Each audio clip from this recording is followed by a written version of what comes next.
Halo pemirsa, apa kabar hari ini? Semoga Anda selalu sehat dan selalu bersemangat menjalani aktivitas. Hari ini program Berita News Point hadir menjumpai Anda bersama saya Khairunisa. Selama 30 menit ke depan, News Point akan menyajikan berita terbaru seputar Universitas Brawijaya dan Malang Raya. Jangan kemana-mana, keep on our channel News Point.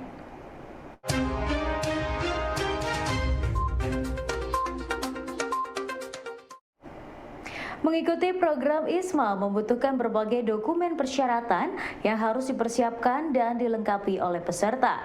Dosen Hukum UB Milda Istiqomah memberikan tips kepada mahasiswa dalam mengisi dokumen yang dipersyaratkan. Menurutnya, dokumen tersebut harus sesuai dengan permintaan dengan tidak menambah atau menguranginya. Dirinya juga meminta mahasiswa proaktif untuk berkomunikasi dengan tim International Office dan fakultas agar dapat membantu menyiapkan berbagai dokumen tersebut. Berbagai dokumen persyaratan dalam seleksi IISMA membutuhkan ketelitian dan kelengkapan berkas dalam mengisinya. Untuk itu, mahasiswa diharapkan jeli dalam membaca kebutuhan dokumen yang harus dipersiapkan dengan aktif berkomunikasi kepada pihak fakultas dan International Office. Dua pihak inilah yang akan membantu mahasiswa dalam menyiapkan dokumen yang dibutuhkan. Nah, ini statement letter itu surat pernyataan ya. Formatnya jangan yang aneh-aneh, di-download aja di website ada gitu dan disesuaikan. Langsung diisi identitas dan juga kemudian diisi dengan materai gitu. Jadi dia memang minta untuk ditandatangani dan ditempel materai gitu ya sebelum minta tanda tangan orang tua. Kemudian surat pernyataan dari Ketua International Office nanti akan dibantu ya, difasilitasi oleh Pak Didi dan Pak Lukman mungkin menurut saya. Kemudian ada beberapa hal yang lain ini. Nah ini English Proficiency Certificate, ada IELTS, TOEFL IBT, Duolingo, TOEIC, dan segala macam akademik transkrip ini juga bisa minta di fakultas. Jadi sebetulnya berbagai macam required documents yang harus dipersiapkan itu nggak susah teman-teman semuanya ya. Ini semuanya kan bisa dibantu oleh pihak fakultas gitu. Menjalani sesi interview dalam seleksi ISMA membutuhkan persiapan khusus. Salah satunya menurut Milda Istiqomah, dosen FHUB, dengan menata cara berpakaian. Dalam sesi wawancara langsung, Milda menyarankan agar mahasiswa berpakaian rapi dengan mengenakan sepatu sehingga mampu menunjukkan performa yang menarik.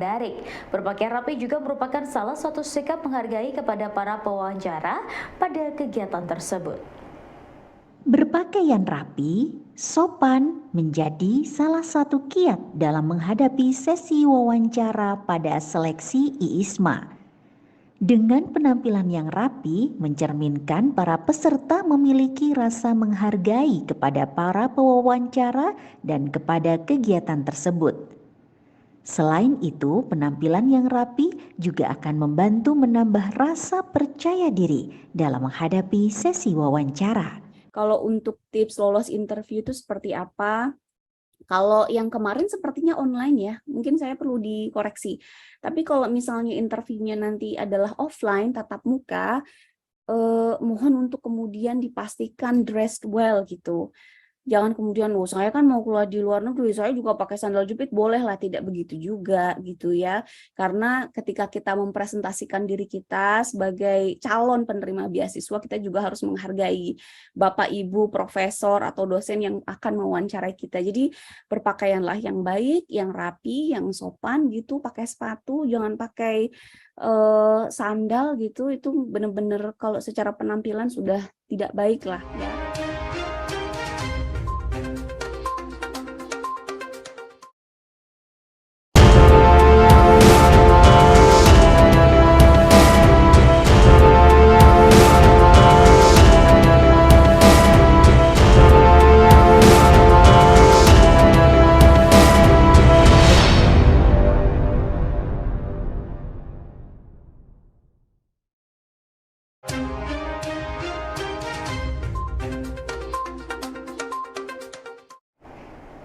Mengajarkan bahasa Indonesia kepada siswa negara lain membutuhkan strategi pendekatan tersendiri. Hal ini yang dilakukan oleh 3 mahasiswa FIB-UB pada saat melakukan asistensi pengajaran bahasa Indonesia kepada siswa di Thailand Selatan.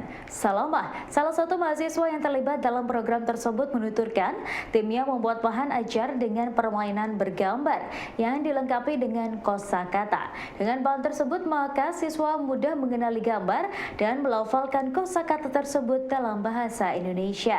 Metode ini menurutnya menarik perhatian siswa di sana, sehingga dalam waktu 1 bulan materi bahasa Indonesia tersebut dapat terserap kepada para siswa. Pelajaran bahasa Indonesia kepada siswa di Thailand yang dilakukan oleh mahasiswa FIB-UB dilakukan dengan metode yang unik. Mahasiswa FIB-UB membuat bahan ajar dengan permainan bergambar yang mudah dipahami oleh siswa untuk melafalkan kosakata gambar tersebut dalam bahasa Indonesia. Dengan metode ini, maka siswa lebih mudah mengingat dan menyerap kosakata bahasa Indonesia yang diajarkan oleh para mahasiswa. Untuk bahan ajarnya sendiri kan di sini saya mendapat rekognisi dari mata kuliah beberapa. Kebetulan di mata kuliah strategi pengajaran BIPA saya membuat bahan ajar yang interaktif begitu, yang bergambar. Jadi saya mendesain gambar, kemudian memberikan kosakata melalui gambar-gambar tersebut dan menerapkannya melalui permainan begitu. Ada yang menarik dari karakter siswa di Thailand Selatan yang ditemukan oleh mahasiswa program Bahasa Indonesia FIB-UB ketika melakukan magang. Menurut Salama, mahasiswa FIB-UB pada siswa di Thailand Selatan sangat bangga dengan budaya lokal yang mereka miliki dan menerapkannya dalam kehidupan sehari-hari. Selain itu, kreativitas siswa juga cukup tinggi yang terlihat pada saat siswa mengerjakan berbagai proyek karya. Kreativitas inilah yang juga menjadi nilai positif dari para siswa yang dapat ditiru oleh siswa sekolah di tanah air. Kearifan budaya lokal di Thailand Selatan menjadi sesuatu yang dibanggakan dan dipertahankan oleh para siswa di sana. Budaya tersebut mereka terapkan dalam kehidupan sehari-hari sehingga mampu mengakar menjadi identitas sosial yang kuat. Hal ini menjadi salah satu nilai positif bagi para siswa dan masyarakat di Thailand Selatan. Oke, adaptasi pertama tentunya mengenali karakteristik dari siswa di Thailand itu sendiri. Kan tentu ada perbedaan karakteristik siswa Indonesia dan juga siswa Thailand, dan di mana perbedaan yang saya temukan adalah mereka ini sangat erat dengan kearifan lokal mereka. Jadi ketika mereka membuat proyek dalam pelajaran, mereka mengangkat budaya mereka begitu. Mereka sangat bangga dengan budaya mereka, dan dalam pelajaran pun mereka lebih ke kreativitas. Dibandingkan aspek pengetahuan, kreativitas mereka itu tergolong sangat tinggi.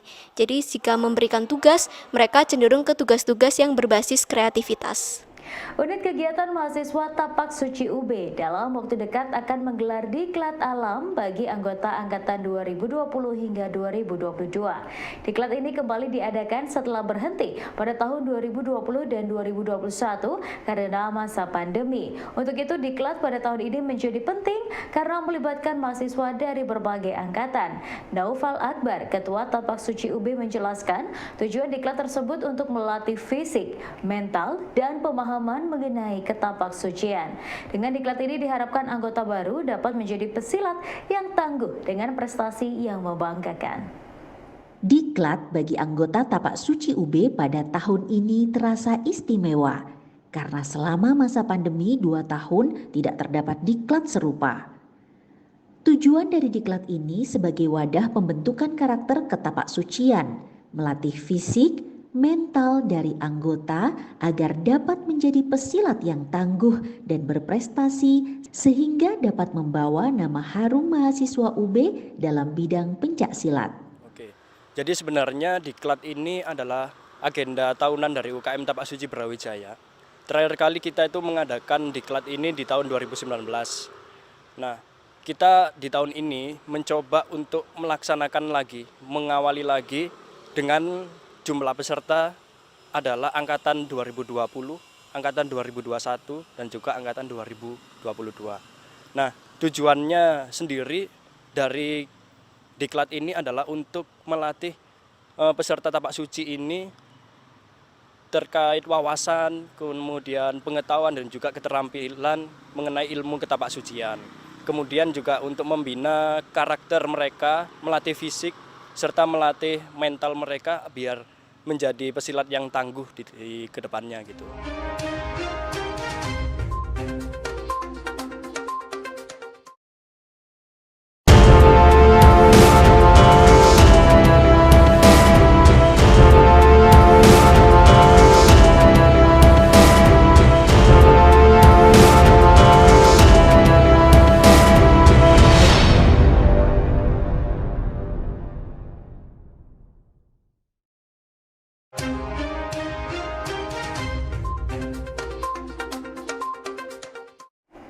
Futsal yang digelar oleh SMA Negeri 5 Kota Malang tidak hanya sebagai ajang kompetisi untuk meraih juara, namun juga sebagai sarana mengakrabkan siswa antar kelas dan angkatan. Menurut Raya, salah satu panitia futsal, kali ini diikuti oleh seluruh siswa kelas 10 dan 11 dari tiap kelas yang ada. Dengan kegiatan ini maka akan terjalin komunikasi dan kekompakan dalam setiap kelasnya untuk mendukung tim mereka bertanding dengan kelas yang lain. Diharapkan kekompakan ini akan menjadi energi positif dan sportif bagi siswa SMA Negeri 5. Pertandingan futsal yang digelar oleh SMA Negeri 5 Malang diharapkan mampu menjadi ajang komunikasi bersama dan menjalin kekompakan serta sportivitas. Pertandingan antar kelas ini menjadi ajang untuk menunjukkan kemampuan dan bersikap sportif dalam setiap pertandingannya. Jujur sangat luar biasa banget karena acara ini juga benar-benar berdampak positif untuk siswa, terutama juga saling mempererat tali persaudaraan juga karena mereka akan bertanding setiap kelasnya dan setiap kelasnya itu pasti akan bekerja sama untuk untuk memenangkan kelasnya gitu. Lokasi yang strategis di samping Universitas Brawijaya dan harga yang terjangkau menjadi nilai lebih dari kafe semusim dalam membidik konsumennya. Didi Sulistianto, manajer semusim, mengakui sejak awal pihaknya sudah melakukan survei dan membidik mahasiswa sebagai target marketnya. Dari itu, semusim hadir dengan lokasi yang berada di samping pintu masuk KPRI UB. Untuk kafe semusim ini dibuka mulai Maret 2020. Terus setelah buka 7 hari, kita ikutin lockdown, ikutin pemerintah sampai sekarang ini. Untuk lokasi kafe semusim, letaknya ada di Jalan MT Haryono, nomor 110, Ketawang Gede, Kota Malang. Kalau untuk lokasinya, karena memang kita survei dari beberapa traffic masyarakat, juga traffic lalu lintas yang ada di depan UB, juga kita ada target segmennya yaitu berupa mahasiswa dari Brawijaya. Sehingga ada tempat yang di sini yang memungkinkan untuk dibuka kafe, akhirnya kita buka di tempat ini. Untuk luas kafe ini ada 2 lantai, yaitu kurang lebih sekitar 300 sampai 330 meter lah persegi. Lantai 1, lantai 2. Kalau kemarin dari awal yang kita konsepkan lebih ke konsep home, jadi lebih ke orang lebih nyaman ketika ada di rumah, mereka bisa nyampe di sini, dan beberapa konsep indie juga tropis sudah kita masukkan di sini. Jadi beberapa ada yang konsep dari Bali atau Jogja kita masukkan juga di sini. Suasana desa dengan bangunan rumah desa dari kayu dan dekat dengan sungai menjadikan kafe Gubuk Joyo seperti kembali ke suasana desa sesungguhnya. Hal ini menjadi konsep dari Warpin Joyo, pemilik kafe yang dari awal ingin menampilkan suasana alam. Berlokasi di daerah Tegal Gondo, belakang kampus UMM, kafe Gubuk Joyo membidik pangsa pasar mahasiswa. Gubuk Joyo dibuka mulai tanggal 6 November 2021. Lokasi kami di belakang UMM Universitas Muhammadiyah Malang, tepatnya di Jalan Tegal Kondo, Unut Sari, Karangploso, Malang. Saya beli lokasi di sini karena kebetulan lokasinya di sini dekat dengan kampus Muhammadiyah Malang. Jadi kebetulan target market kami adalah mahasiswa di Muhammadiyah Malang gitu. Dan lokasinya juga tepat karena konsep saya adalah Gubuk Joyo. Jadi konsep kita adalah tradisional, rumah-rumah desa, makanya kita dan di sini lokasinya sangat mendukung karena lokasinya dekat sungai juga ada view istilahnya jungle view kayak gitu. Gubuk Joyo buka mulai dari untuk Sabtu Minggu kita buka dari jam 6 pagi sampai jam 12 malam. Kalau hari istilahnya weekday kita buka mulai dari jam 10 siang sampai jam 11 malam. Gitu. Terus untuk menunya yang dijual di sini?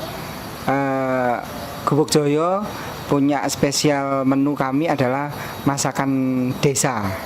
Nah, untuk menu lainnya jadi kayak wedangan, jadi wedang uwo, wedang rosella apel, dan kita beberapa wedang tradisional seperti beras kencur, kunir asem, dan sinom gitu. Ya pemirsa, informasi tadi sekaligus menutup perjumpaan kita hari ini. Jangan lupa saksikan News Point setiap hari pukul 19.30 waktu Indonesia Barat hanya di UB TV, Televisi Pendidikan Universitas Brawijaya. Saya Khairunisa dan seluruh kru yang bertugas pamit undur diri. Terima kasih dan selamat beraktivitas.